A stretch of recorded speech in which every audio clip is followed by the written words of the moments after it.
من تراب هذا الجبل وسيضعها في الجنة برحمته، وكل ما فوق التراب تراب، كلكم من آدم وآدم من تراب، وسيأمر هذا الجبل أن ينهار في النار. هذه هي قصة البشرية. هي في الحقيقة الثلة والقليل من بني البشر الشكور الطهور والمؤمنون حقا هم أهل الجنة والنعيم من أولهم إلى آخرهم. أما النار يا أخي التي هي يقول له هل امتلأت فتقول هل من مزيد، في الحقيقة سينهار فيها جبل كما قلت. غادي نعاود نسولك على الحالة الاجتماعية ديالك إن شاء الله. فين واصلة الكلمات اللي قلتم تسجلوه ماشي مشكل، على بركة الله، هي الحقيقة لا غبار عليها. باختصار باش ما نثقلوش اخي على الدين على المستمعين وعلى المتابعين. شنو اللي كطلب؟ أنا أقولها دائما يا أخي، قد ضعف الطالب والمطلوب. أنا لا يجوز أن أطلب أحدا من الناس أو أسأله أو أدعوه لأنه ليس ربا.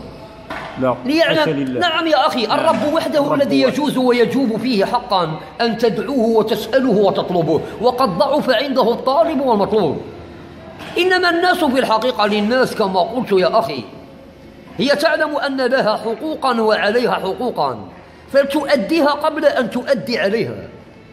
إذا أخي العزيز، هو لكل إنسان حق المعلوم في حقيقة الله على أخيه، وحق المعلوم له في أخيه.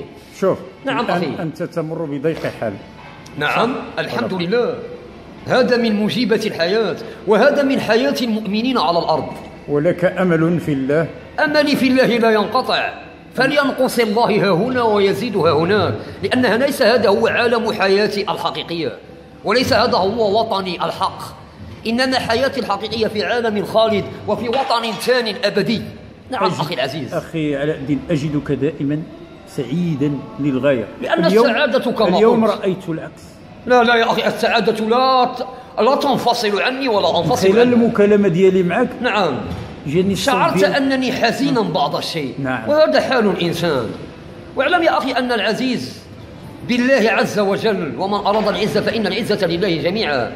واعلم أن كل إنسان على الأرض سواء كان مالكا أو مملوكا، وكلنا لله عباد مملوكون، وكلنا عبد مملوك لمالك الملك، ومالكه وملكه إلى يوم الدين. في الحقيقة يحزن، وإنما يحياه الشخص على هذه الأرض حينما تشرق الشمس إلى غروبها.